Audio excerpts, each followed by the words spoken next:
Semua yang berada dalam ruangan pun terkejut melihat kedatangan Tuan Muda. Namun, beberapa orang yang berada di sana masih belum menyadari siapa yang sedang menghampiri mereka. Remaja yang memukuli pria parubaya itu pun berteriak, "Bajingan, macam apa kau?" Kata remaja itu tak mengetahui siapa Tuan Muda yang sebenarnya. Dia malah menghina Tuan Muda seperti menghina orang rendahan dalam kultus mereka. Tuan Muda diam sejenak, lalu dia berkata, "Apa normal bagimu untuk menghina seseorang tanpa mengetahui siapa mereka?" Kata Tuan Muda dengan tenang. Lalu Tuan Muda juga mengatakan kalau dia sudah bisa membayangkan bagaimana remaja itu dibesarkan sejak kecil, melihat tingkah lakunya yang memang seorang bajingan. Remaja-remaja itu terdiam, namun belum mengerti apa yang sedang mereka hadapi. "Maafkan aku terbawa perasaan. Tolong tenangkan dirimu," kata remaja itu, lalu membungkukkan tubuhnya. Namun kemudian dia malah berteriak, "Bodoh, kau pikir aku akan berkata begitu? Siapapun kau, ikut campur dalam sesuatu yang bukan urusanmu, artinya kau cari mati," kata remaja itu dengan ekspresi seorang bajingan yang bodoh. Dia tersenyum mengatakan hal itu pada Tuan Muda. Mendengar hal itu, Tuan Muda sedikit kesal dengan ucapan remaja itu. Lalu, Tuan Muda berkata, "Melihat putra Hundred Sword Demon saja bertingkah sangat berani di siang bolong. Pengaruh demonik Bladesman benar-benar besar," kata Tuan Muda sambil tersenyum.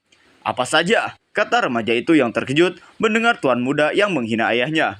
Lalu, pria parubaya yang terbaring lemah setelah dipukuli bangkit dan heran karena dia mengenali sosok yang ada di sana. Tuan Muda," kata pria parubaya itu terkejut melihat Tuan Muda ada di sana dan sedikit bingung kenapa dia berada di sana. Sontak saja, hal itu membuat bocah putra Hundred Sword Demon dan bawahannya terkejut. Bahkan para pengunjung yang berada di sana sama-sama terkejutnya dengan mereka. Mereka bertanya-tanya, kenapa bisa ada Tuan Muda di sana? Lalu, bocah putra Hundred Sword Demon itu bertanya untuk memastikan. Kau Tuan Muda?" tanyanya dengan sedikit gugup karena perbuatannya tadi.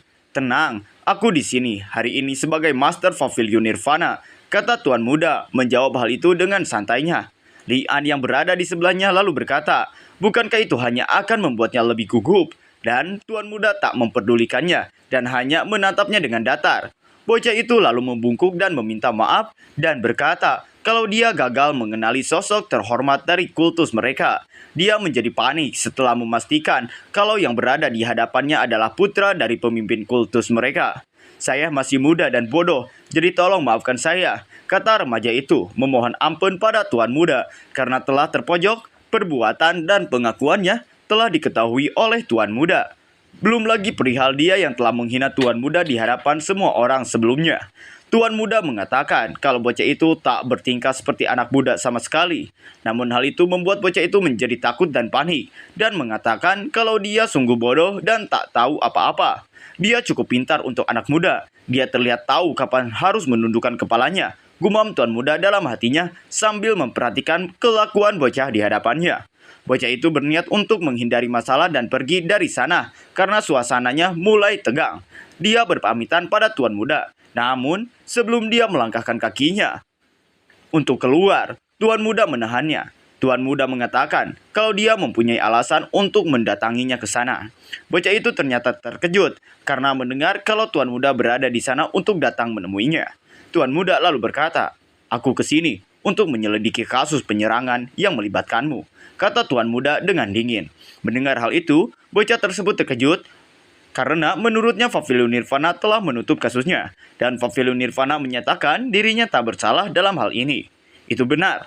Tapi aku membuka kasusnya lagi," kata Tuan Muda membuat terkejut pria parubaya yang sedang bangkit dibantu oleh Pak Kumis. Tuan Muda lalu menjelaskan kalau bocah itu memeras secara rutin, jadi itu bisa disebut pemerasan. Dia juga memaksa orang lain mencuri untuknya, jadi itu penghasutan dan pencurian.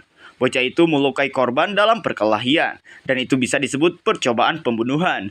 Dan kalau itu saja tidak cukup, kau bahkan menyerang ayah korban, kata Tuan Muda mengakhiri penjelasannya dan membuat semua yang ada di sana terdiam tak bisa berkata-kata. Tuan muda lalu dengan serius mengatakan kalau kejahatan yang dilakukan bocah ini tidak hanya serius, tetapi itu sangat keji, dan dia akan menghabiskan paling tidak 20 tahun penjara karena perbuatannya.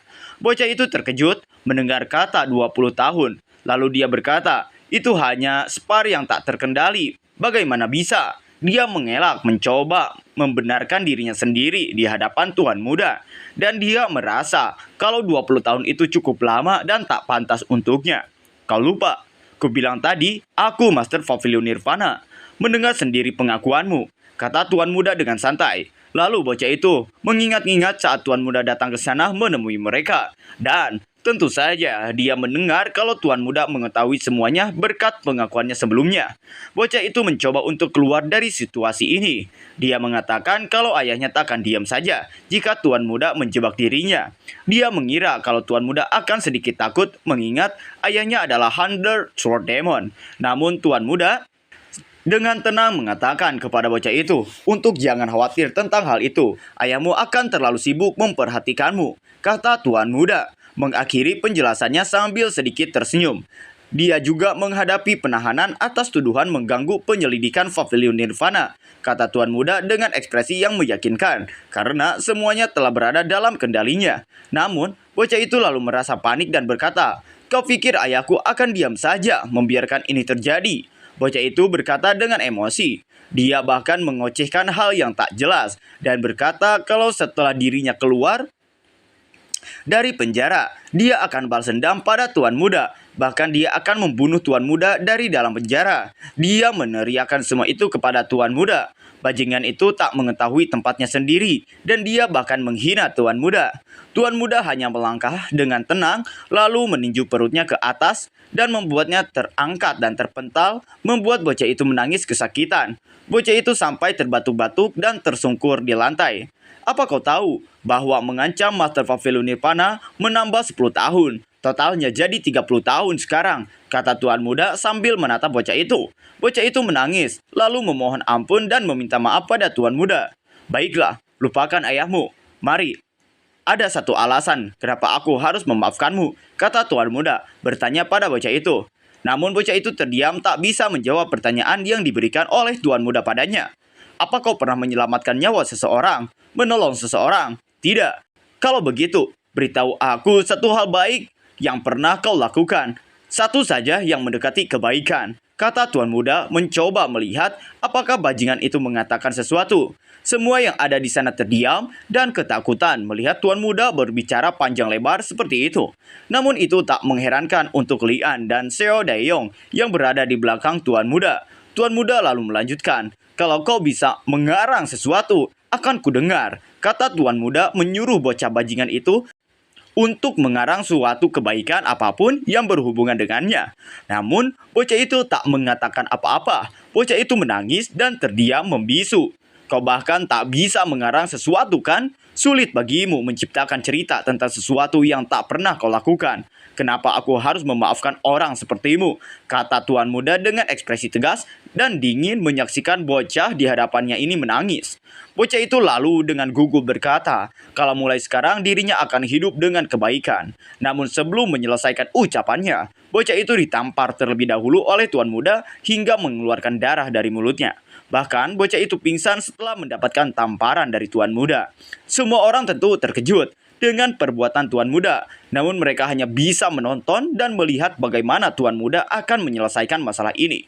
Hiduplah dengan kebaikan setelah kau keluar dari penjara, kata Tuan muda melihat bocah yang pingsan itu terbaring lemah tak berdaya hanya dengan satu tamparan saja.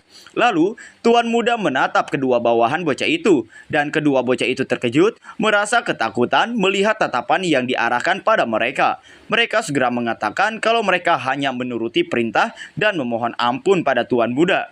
Ingat, kalau kalian tak berkata dengan jujur, kalian akan disalahkan juga, kata Tuan muda mengancam kedua bocah bawahannya itu. Mereka dengan panik mengatakan akan memberitahu segalanya. Tuan Muda pun menyuruh Seo Daeong untuk membawa mereka semua ke penjara. Dan akhirnya mereka semua dibawa ke penjara oleh pasukan Pavilion Nirvana yang lain. Setelah semua hal itu, semua orang yang ada di sana masih tak bisa mengatakan apa-apa. Dan hanya dia memperhatikan bagaimana situasi berjalan. Lalu Tuan Muda mengatakan kepada semuanya kalau mereka menghadapi ketidakadilan. Tuan Muda menyuruhnya datang ke Pavilion Nirvana. Selama aku adalah Master Pavilion Nirvana, tidak akan ada tekanan dari luar yang mempengaruhi keadilan di sini, kata Tuan Muda dengan lantang memberitahu mereka semua yang berada di sana. Jika seseorang mengancam kalian, berkata bahwa mereka akan memanggil ayah mereka seperti si bodoh tadi, maka aku akan panggilkan ayahku juga, kata Tuan Muda sambil tersenyum sedikit. Lalu membuat semua yang ada di sana tersenyum dan tertawa. Bagaimana tidak? Jika Tuan Muda melakukannya, berarti sang pemimpin kultus mereka lah yang akan menghadapinya. Li An pun menghampiri pria parubaya yang dipukuli tadi. Li An berkata kalau sebelum datang ke sini, Tuan Muda memerintahkan tabib terhormat untuk merawat putranya. Sontak saja, pria parubaya itu terkejut karena bahkan Tuan Muda sampai memanggil tabib terhormat untuk mengobati anaknya. Sungguh, tabib terhormat sendiri merawat putraku? Kata pria parubaya itu kepada Tuan Muda. Tuan Muda berkata pada pria parubaya itu kalau putranya lebih penting baginya. Dan sebelum Tuan Muda berada di sana, dia melihat putra pria parubaya itu telah bangun dan menyuruh pria parubaya itu untuk segera pergi menemui anaknya itu. Pria parubaya itu tak henti-hentinya terkejut. Ia langsung menangis dan mengucapkan banyak terima kasih kepada Tuan Muda. Dia mengatakan kalau dia tak akan melupakan kebaikan Tuan Muda dalam hal ini. Tuan Muda tersenyum melihat pria parubaya itu. Kau telah mendedikasikan hidupmu untuk kultus ini kan? Wajar saja kultus melindungi seseorang seperti dirimu. Kata Tuan Muda sukses membuat pria parubaya itu menangis terharu dengan ucapannya. Pria parubaya itu lalu menggenggam tangan Tuan Muda dan tak henti-hentinya mengucapkan terima kasih. Li An dan Xiao Dayong tersenyum melihat kejadian itu, bahkan Pak Kumis hampir meneteskan air matanya karena ikut terharu. Tuan Muda mengatakan, tidak, seharusnya kultus inilah yang mengucapkan terima kasih, menutup kasus malam itu dan membuat semuanya selesai.